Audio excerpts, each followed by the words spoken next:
আসসালামু আলাইকুম গাইস, কেমন আছেন আপনারা সবাই?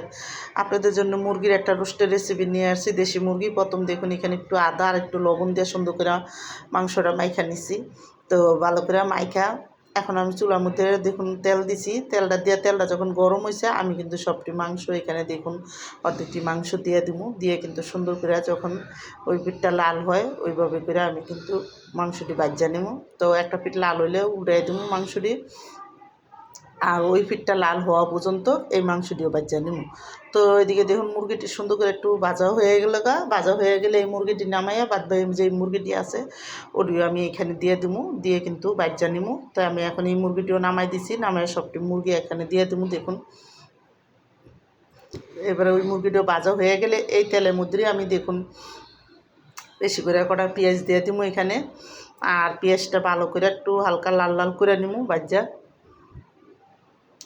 আর এখানে গরম মশলা, এলাচি, দারচিনি সব কিছু দিয়ে দিছি দেখুন আমি একসাথে দিয়ে। কিন্তু এখন আমি এই মশলাটা যখন ভালো করে ভাজা হয়ে যাব এখানে কিন্তু আমি মশলা দিয়ে দিব।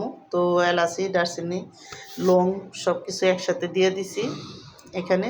আর এখন দেখুন পেঁয়াজটা ভালো করে ভাজা হয়ে গেছে। এখানে 5-6 চামচ আদা রসুন বাটা দিয়ে দেবো। 1 চামচের বেশি একটু লবণ দিয়ে দিছি। 1.5 চামচ আমি এখানে মরিচের গুঁড়া, 1.5 চামচ গরম মশলার গুঁড়া, আর এখানে হইল ধনিয়ার গুঁড়া 1.5 চামচ, কালো আর সাদা গোলমরিচের ফাঁকি, আর একটু জায়ফল জৈত্য বাটা। তো সব কিছু দিয়ে পানি দিয়ে দিলাম। পানিটা দিয়ে মশলাটা কষাইয়া এখানে আমি টক দই দিয়ে দিব। আর টক দই দিয়ে এখন এই মশলাটা ভালো করে আমি কষাই নেব। তো মশলাটা ভালো করে কষাইয়া তারপরে কিন্তু এদিকে আমি দেখুন এখানে সস দিয়ে দিলাম একটু। তো সসটা দিয়ে এখন মশলাটা আরও একটু ভালো করে কষানো। যখন কষানো হয়ে যাব আমি কিন্তু ভাজা মুরগিটা এখানে ডাইলা দিয়ে দিব। তো মুরগিটা দিয়ে এখন আমি এই সস আর মশলার সাথে ভালো করে একটু মুরগিটা কষায় নেব। আর এখানে যখন মুরগিটা ভালো করে কষানো হয়ে যাব তারপরে কিন্তু আমি একটু ডাইকা দেবো। ডাইকা মুরগিটা দেখুন ভালো করে কষায় নিচ্ছি।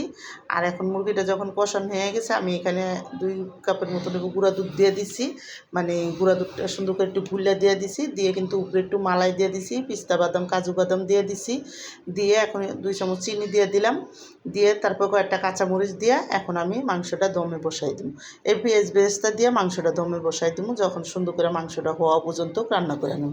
তা আমার এই মুরগির রোস্টের রেসিপিটা যাদের পছন্দ তারা লাইক সাবস্ক্রাইব দিন প্লিজ। আমার ভিডিওটা বেশি বেশি শেয়ার করে দিন আর সাবস্ক্রাইব করে দিন। আর এইভাবে মুরগির রোস্ট রান্না করে দেখেন অনেক মজা লাগে। তো আমি এখানে দেখুন 2 চামচ ঘি আর গুঁড়া দুধ উপরে একটু দিয়ে দিছি। আর একটু আমি এখানে দিয়ে দিছি।